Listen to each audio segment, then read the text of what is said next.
How you going, guys? This is Philip McKernan, and welcome to eMentor. It's been quite some time since we sent an eMentor out before, and well, apologies for that, but I don't feel I have to, or don't feel the need to kind of respond to them that often. I'm quite active on Philip McKernan TV. For those of you who are not linked up to that, philipmckernan.tv, and I do regular videos and that probably about once a week or so on. But I wanted to share a very personal story, and one that I quite frankly I probably lost quite a bit of sleep over the last few months, and it was probably a bit more serious than people even realised at home in Ireland. I suppose Ireland will always be the home in here. And that was about our visa. When we originally arrived in Canada, I won't give you all the background, but we got a 3-year visa, business transfer visa, for a company called Maple Leaf Property at the time. We used that to come into Canada, and at the time I was chasing the whole real estate thing, which I still believe in real estate, and real estate is a great asset class. But it just, for two reasons, the market shifted, but more importantly, I shifted. My passion was not in real estate. My passion is working with people and hopefully inspiring people to live the lives that they, for most of us, can't even conceive as possible. All of that was very threatened recently as our visa came to the end, which is due up in less than about 4 weeks from now. And we started to look at extending that. The challenge was that we had come in under real estate, Maple Leaf Property, and I'm looking to continue my activity outside of real estate into Philip McKernan Inc., which is the company that we've set up to do the education and training and so on. And the challenge is that they wouldn't extend this one without a lot of activity in the business, naturally enough. And for me to go for this one is a lot more challenging today, because they have changed the regulations and the controls around immigration and the flow, as they tend to do from time to time.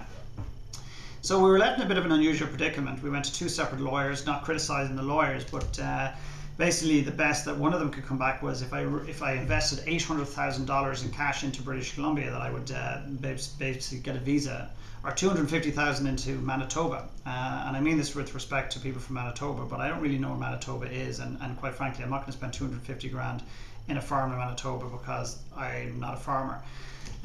So those options weren't available to us as far as I was concerned. The other one was that we would basically stay on as a visitor, but we would actually close our business down.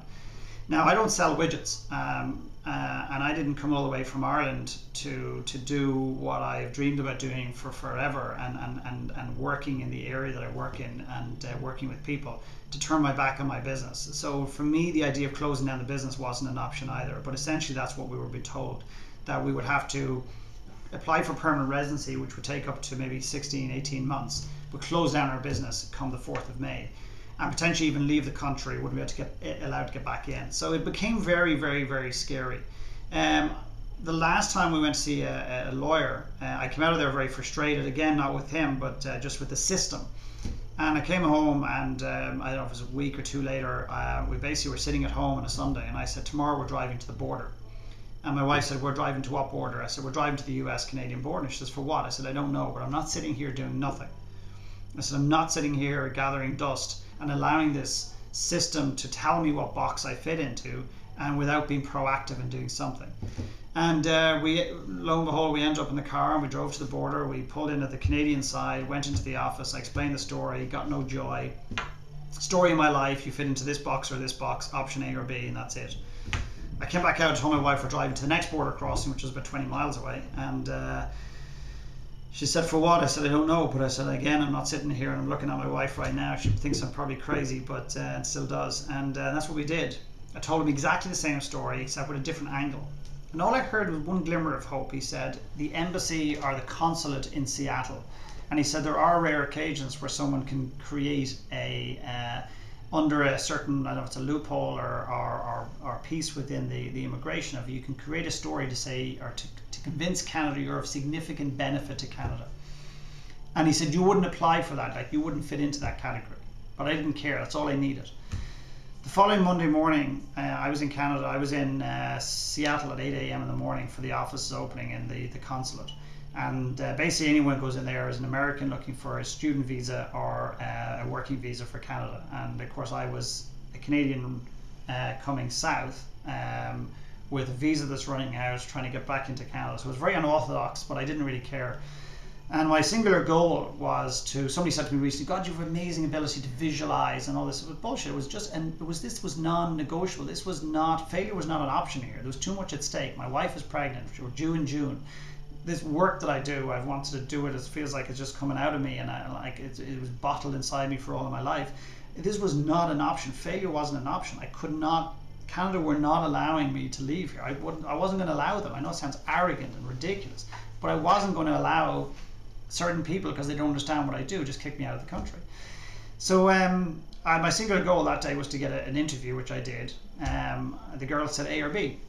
Surprise, surprise. And I said, you're telling me if I can convince the authorities that I am of a significant benefit to Canada, you're saying that if there's no way I have any other option other than A and B, but if I could convince and create a case, and a strong case, that I am of significant benefit to Canada, you're telling me I have no way of getting a hearing. And she basically said, well, it's not that there's no way. And I said, okay, that's it. That's all I needed, a glimmer of hope, more hope.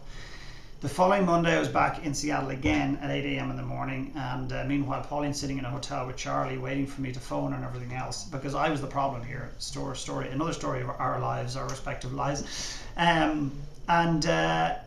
Bottom line is that I got to meet an immigration officer, and to be fair to him, he gave me a great hearing. He didn't understand exactly what I was trying to do, didn't understand my business, and so on and so forth.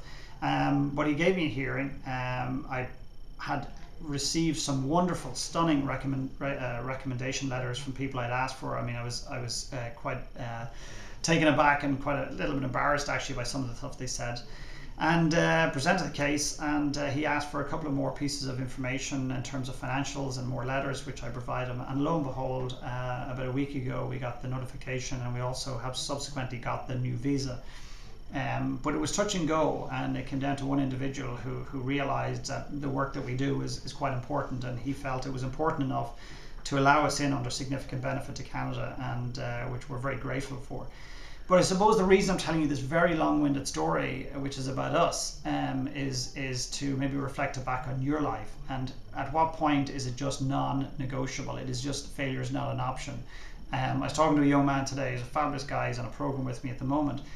And he's allowing his house, or was allowing his house, get in the way of him making a decision for himself and his family. And he was onto the real estate agent and everything else. I said, well, what's the real estate agent got to do anything? I said, if this is non-negotiable, and this is about you and the rest of your life and fulfillment and being happy and whatever that, your house should have nothing to do with it. Find a way. And I suppose I share the story. It'll be of value to some people, I hope, and you might be in a position right now where you're allowing the authorities or allowing other people to dictate your future. But if you just say, no, this is my life, this is non-negotiable, this failure is not an option, I'm going to take control. Your driving to the border, as ridiculous as it might seem, might just be the catalyst and the beginning of you finding another angle for whatever challenge you're going through right now.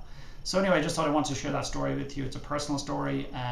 I probably haven't done even the stress and a whole lot of it justice in terms of what we were looking at. 4 weeks from now, we were being kicked out of Canada, essentially.